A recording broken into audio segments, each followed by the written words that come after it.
Good evening and welcome to tonight's regional news. We start with a story coming out of Jamaica.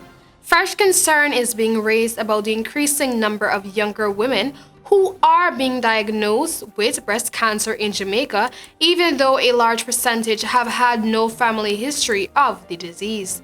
The information emerged at a Jamaican National Group think tank session entitled Beyond Breast Cancer as part of the company's Power of Pink campaign for Breast Cancer Awareness Month. According to the Jamaica Cancer Society, JCS, approximately 60% of breast cancer cases diagnosed in Jamaica are among women between the ages of 25 and 59 years. Executive Director of the JCS, Hewlett Gordon, noted that a recent survey conducted by JCS and the University of the West Indies found that the median age for women diagnosed with breast cancer in Jamaica is 52 years old. Gordon further said, although family history and genetics are important risk factors for breast cancer risk, it was recently established that up to 80% of women diagnosed with breast cancer in Jamaica had no history of family members with the disease. According to the Global Cancer Observatory, there were 7,348 new cancer cases in Jamaica in 2018. Breast cancer accounted for 974 of those cases, representing 13.3% of all new cancer cases in the country. The mortality figure for breast cancer in Jamaica for the same period stood at 413. It is estimated that 1 in 21 women will be diagnosed with breast cancer, which is the leading cancer and the leading cause of cancer-related deaths among Jamaican women. We now turn to the South American nation of Bolivia. In Bolivia's fire-ravaged lowlands, a caravan of indigenous protesters is marching hundreds of miles to demand President Evo Morales declare a surge in wildfires a national disaster, a move they hope will unleash international aid.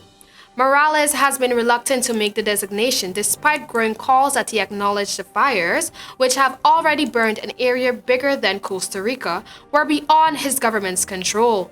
Some 200 protesters, most indigenous Chicanito people from Bolivia's east, have joined the caravan since it departed earlier this month from San Ignacio de Velasco, a ranching hub where fires have forced villagers from their homes and threatened pastures that sustained 500,000 head of cattle.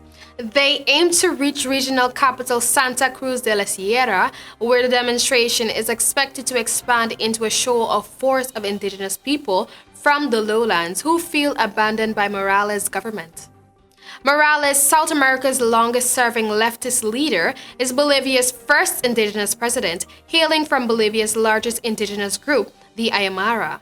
His government has said declaring a national disaster would turn a sovereign issue over to foreigners, echoing concerns voiced by neighboring Brazil's far-right President Jair Bolsonaro, who has sparked a global outcry over his handling of fires in the Brazilian Amazon. And finally, in the Bahamas. Hurricane Dorian, one of the most destructive Atlantic storms ever recorded, is a generational tragedy for the Bahamas, Prime Minister Hubert Minnis has told the UN General Assembly.